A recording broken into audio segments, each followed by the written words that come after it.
होंगे class 10th के most important central idea. देखिए पहला सेंट्रल आइडिया है right the central idea of the poem fire and ice. तो आपको क्या करना है, जो सारे सेंट्रल आइडिया जितने भी सेंट्रल आइडिया हैं उनमें आपको एक यहाँ से लेके यहाँ तक की लाइन है वो आपको पूरी कॉमन रखना है हर सेंट्रल आइडिया में। बस ओनली चेंज क्या करना है, जिस सेंट्रल आइडिया जिस पोएम का नाम है उस पोएम का नाम पुट करना है यहाँ पर, और इस पोएम के जो राइटर हैं उनका नाम पुट करना है, और सेम वैसा का वैसा लाइन रखना है। ठीक है, लाइन क्या है, the central idea of the poem fire and ice composed by Robert Frost. ठीक है, ये सेंट्रल आइडिया है वो किस चैप्टर से ली गई है, वो पोएम से ली गई फायर एंड आइस से, और इसको किसके द्वारा लिखा गया है, वो लिखा गया है रॉबर्ट फ्रॉस्ट। अपन रिटर्न भी लिख सकते हैं, रिटर्न बाय रॉबर्ट फ्रॉस्ट।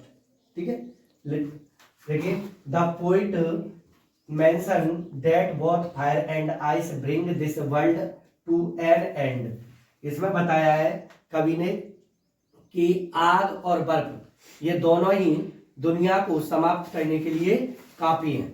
ये दोनों हैं वो क्या कर सकती हैं, दोनों ही दुनिया को समाप्त करने के लिए ये काफी हैं। ठीक है, next he talks about to how fire represent desire, और आग अपनी इच्छाओं को प्रदर्शित करती है, and can be the reason to destruction, और क्या बताती है वो अपनी जो आग है वो आग अपनी जो विनाश है किस प्रकार विनाश कर सकती है, ये भी उसने मेंशन किया है। किसने, इसके जो राइटर हैं उनने, जो आग है वो किस प्रकार से विनाश कर सकती है। फ्रॉस्ट आल्सो मेंशन और आइस, तो फ्रॉस्ट ने आइस के बारे में भी कहा है, in between to symbolize that the coldness and indifference towards one another will be enough to end the world, और उन्होंने बर्फ के बारे में ही ये बात कही है, ये दोनों जो है वो दुनिया का विनाश करने के लिए काफी है। ठीक है, एक ये आपकी central idea important central idea है दोस्तों, ये आपके पेपर में बन सकती है फायर एंड आइस या फिर द वॉल पोएम। आपको 5 सेंट्रल आइडियाज कराइए, पांचों सेंट्रल आइडिया में तो लगभग चांसेस है 99% सेंट्रल आइडिया आपको मिल जाएगा अगर सेंट्रल आइडिया बनेगा तो। ठीक है, नेक्स्ट अगला कौन सा है, right the central idea of the poem the wall poem, यानी द वॉल पोएम का सेंट्रल आइडिया लिखना है। तो देखिए the central idea of the poem the wall poem, देखो सेम टू सेम वैसा का वैसा ही लिखा, ओनली यहाँ पर जो पोएम का नाम था वो नाम चेंज किया है। यहाँ देखो यहाँ जो नाम ये आया है, तो यहाँ पे इसका आया था द वॉल पोएम का, है ना, तो वो लिख दिया। इसके जो राइटर हैं वो कौन है, जॉन बेरीमैन, इसके कौन थे, रॉबर्ट फ्रॉस्ट। तो इतना चेंज करना है और कॉमन रखना है, यानी सेंट्रल आइडिया का मतलब होता है कि सेंट्रल आइडिया में किस पोएम से ली गई है, उसके राइटर कौन ने लिखी थी, और का चीज को कविता में वर्णन किया गया था, ये चीजें हमें रखना है। देखिए जब तक अपन इस कविता में जो मेन चीजें हैं उनको नहीं रखेंगे तब तक सेंट्रल आइडिया क्या है, इनकरेक्ट ही रहेगा। ठीक है, यानी आप लिख के तो आ जाओ एक पेज और उसमें जो बातें पूछी हैं वो चीजों का मेंशन नहीं है तो नंबर नहीं मिलेंगे।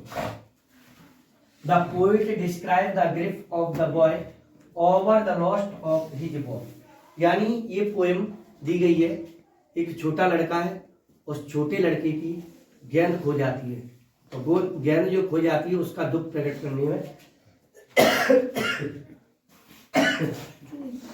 In the beginning it show the normal reaction of a child. पहले तो क्या है, बिल्कुल एक नॉर्मल रिएक्शन बताया है उस बच्चे के बारे में, बिल्कुल क्या बताया है, नॉर्मल रिएक्शन, बट लेकिन लेटर बाद में on the ball seem to be the symbolizing the materialist things in the world. लेकिन बाद में क्या हुआ, लेकिन बाद में गेंद संसार की क्या है, भौतिक वस्तुओं का प्रतीक है होती है। ठीक है, संसार की भौतिक वस्तुओं का प्रतीक होती है, like we should not line to the worldly possession of our life। लेकिन क्या हुआ, बाद में क्या होता है, जैसे हमें अपने जीवन की सांसारिक वस्तुएं, सांसारिक अधिकार हैं, उनसे चिपक के नहीं रहना चाहिए। इसमें बताया है कि जो हमारे सांसारिक अधिकार होते हैं उनसे हमें चिपक के नहीं रहना चाहिए। और we have to accept the change in life, और हमें अपनी जिंदगी, अपने जीवन के बदलावों को स्वीकार करना चाहिए। अपने जीवन के जो अधिकार होते हैं, बदलाव होते हैं, उनको क्या करना चाहिए, हमें बदलावों को स्वीकार करना चाहिए। We have to move on, और हमें आगे बढ़ना पड़ता है। हमें आगे क्या करना पड़ता है, बढ़ना पड़ता है।